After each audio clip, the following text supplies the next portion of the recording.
Depending on who you speak to about MTN's job cuts, you get a different story. The unions will tell you that they're going to sack 1,000 managers. The company will say, no, you misunderstand. So let's get some clarity. This is Tonight.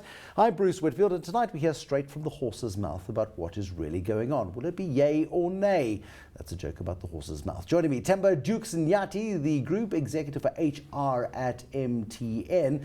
This time last year, possibly Easter last year, you had about 7,000 people working at MTN South Africa. That number has been greatly reduced. I think you're sitting between 5,500 or thereabouts. Yeah, we sit there because the issue of headcount reduction, it has been ongoing for the past year. So yes, we cut almost 1,700 staff members between last year and this year.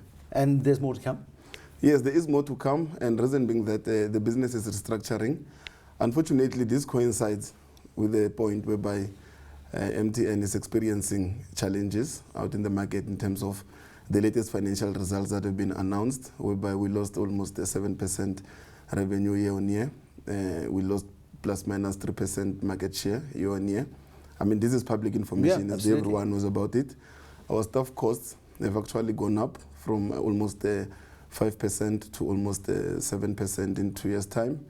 So we have been looking at restructuring the business, specifically to move MTN from voice into a full digital player, taking into account the changes in the market that have been taking place. So the processes that are taking place now, yes, they coincide with the fact that we as MTN, we're actually on the way to relaunch a new business. We're actually on the way to relaunch a new company that will be relevant to the market going forward. As we have seen in terms of our income statement, quite a number of our revenue now comes from data-related services, internet services, and then so our voice part of the business is really becoming redundant. But it doesn't mean that our voice part of the business is becoming irrelevant. It's just that there are other sectors of our revenue streams that really are picking up now, and we really need to rescale the organization and then restructure. Do you need fewer people for digital than you do for analog? Yeah, definitely we need fewer people because I mean, if you look with voice in order to run it and to manage it and the like, it's more physical. But then when you talk about analog, you talk about digital and the like, it's highly automated, and then everyone can actually access their, the systems, the processes, and work their accounts online as opposed to, the issue of voice. It's never a pleasant process when you go through retrenchments and cutting a substantial proportion of the workforce. When you're cutting 1,700 heads out of 7,000, that is a very, very high percentage rate. It's north of 20%. With more to come, what's it like for the atmosphere sitting near Roodepoort? Where's the head office? It's close to Roodepoort or thereabouts. Yes, this is an unfortunate event that we're going through. It is one of the most painful events. Bruce, I've been with MTN for almost 16 years. So most of the staff members that are affected, I know them personally. I actually participated in terms of recruiting most of the people that are at MTN. So to sit down and share this bad news with those staff members is very, very problematic and is very painful. The mood is challenging at the present moment because the process under which we are going is very, very challenging. But how do you go about it? We've all seen Up in the Air, the George Clooney movie. I'm sure you watched it, where he is the guy, the hatchet guy who goes into the office and basically tells people who've been loyal to a business for 10, 15, 20 years that they're no longer required. How does the MTN process work? I think what we've done is that MTN has got very strong processes, very strong systems when it comes to human resources. Process, systems, human resources. That's let me just cold. clarify. Yeah, that's let me cold. Let me clarify something.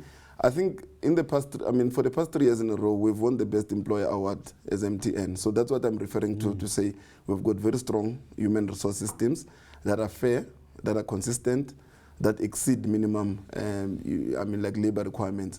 So what we're doing as MTN in order to ensure that the process is as smooth as we can, we have actually instigated and instituted our wellness preparedness through ICAS. So all of the staff members that are affected, we give them all of the assistance that they require. I know that cannot be a substitute for job losses. Are you getting rid of people that you want to keep as well? Because there is also, what happens at a time of uncertainty is people don't know where the axe is going to fall next, and you start losing good people because they start going, hold on a second, before I get humiliated going through a retrenchment process, I'm going to cut my losses and run. And you lose good people in the process. Definitely, we are losing good people. We are losing people that we want to retain because this process itself has not been concluded. So what we've done is that we started with voluntary process. So voluntary retrenchment, We've announced it on the 20th of August. To date, we've had almost plus minus 250 managers that have taken advantage of the voluntary retrenchment process. And it's very difficult to decline some of those managers because once someone presents a voluntary retrenchment application, they've made emotionally they're disengaged. And trying to decline and retain them, it gets a little bit messy. So yes, we are actually losing some of our best people in the process. It's unfortunate. The whole actual situation is unfortunate. But without doing this, the organization cannot survive. The organization cannot really. It's taken a year to cut the headcount by 1,700. Yeah. It's not over yet. How many more heads will go before this process is done? I think what we're doing at the present moment, we're still at the proposal mode. We're consulting with the unions, with their representatives, with their lawyers, and the union said 1,000 managers are going. Yeah, that sounds big. Yeah, remember what MTN has done is that we've come with a proposal and then we've put a proposal on the table based on our strategic thrust going forward, based on our strategic trajectory going forward. So we are not going to preempt the outcome of the consultations because now we are taking counter proposals from all staff members in terms of the proposals that we've put on the table. Before I came to this interview, Bruce, I had a meeting with Solidarity Union in the morning between 9 o'clock and I think 12 o'clock. And then if now I were to disclose numbers, I were to disclose the confidentiality of the discussions that we're having, then I'll prejudge the whole process. The public number is 1,000. You have a proposal in the market. Let's say, for example, it is another 1,000. You go for 1,700 plus another 1,000. That's a third of the workforce in 18 months. Okay, what I can share with you, Bruce, is that 843 managers are affected, but it doesn't mean that 843 managers are going to be retrenched. But by the time this process is finished, a third of the workforce from MTN would have been cut in 18 months, roughly.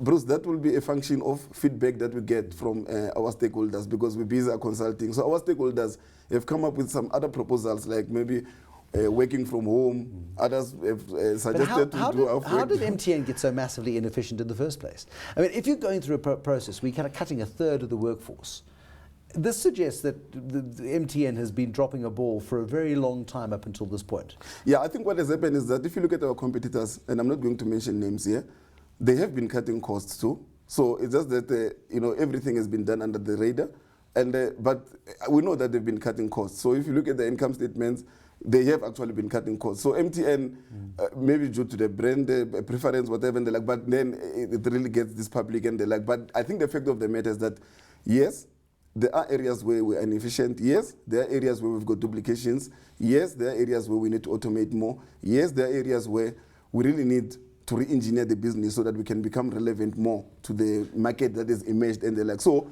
the old business model no longer works, and the old business model no longer generates the revenues that we really wanted, but we still sit with the cost structures that really resourced the old business model. So the new business model that we're coming up with, it's a business model that we are sure it will work. We don't have any doubt it will rejuvenate MTN, but then it will mean totally different new skill sets, totally different new competencies, totally new different type of profiles of people that would want going forward. Shareholders will be delighted.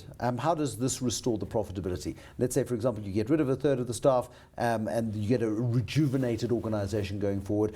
2 or 3 years from now, do we see a profit trajectory returning? Definitely. We're going to see profit trajectory, returning sooner than that, because you might have seen in the past month, we've really seen sprouts of growth. That has been a little bit unprecedented compared to the other months and the like. So there will be a turnaround soon, and that is why we're doing this speedily, because we propose to finish the whole process around about November. We don't want to subject our people to perpetual torture. We want to ensure that we close this process as soon as possible so that next year we can concentrate on the customer fully. So we're really putting our house in order to ensure that the value offering that we give to our customers is really meaningful. MTN seems to have lost the plot on that as well. Cell C has stolen a march. Alan Knott Craig, when he was well, had left Vodacom, came back to the market, shook the tree so aggressively that it scared the living daylights out of the incumbents, yourselves and Vodacom. Yeah, Bruce, I don't want to talk about sales specifically at this moment in time, but what I can say is that the landscape has become a lot more competitive. Yeah, but I think this business of telecoms, the industry itself is a marathon. There are tectonic changes that have taken place in the industry, such as the MTRs and so forth and the like. So what happens is that MTN, how do we strategically position ourselves for the future? And we couldn't delay this anymore. So, but now we've reached a point whereby we really had to make a decision.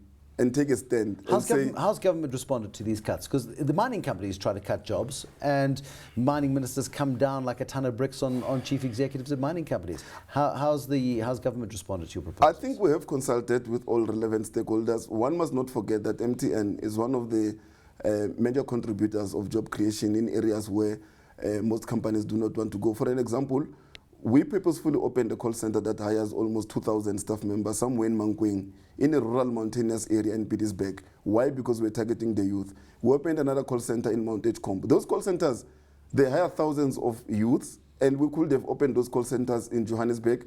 We could have outsourced those call centers years back. But then we have been creating jobs. We are a major contributor towards, like in terms of our revenues, with SARS, tax, and all these things and the like. So the way we look at it is that the government understands that an MTN that is healthy, that is more profitable, it's more beneficial to the country, it's more beneficial to the citizens, it's more beneficial to the customers than an MTN that will be ailing and becoming irrelevant. You've not denied that by the end of this process you would have lost a third of your staff. Is the ballpark figure correct? I really don't want to commit myself on that, because then it will prejudice the outcome of the consultations that we're having with our unions. At that point, we must leave it. Themba Dukes Nyathi, difficult conversation to have, the group executive of HR at MTN. Certainly the headcount has been reduced dramatically and looks to be reduced further. Hopefully all done and dusted by November. Thank you for watching. There'll be more tonight, tomorrow. Till then, good night and goodbye.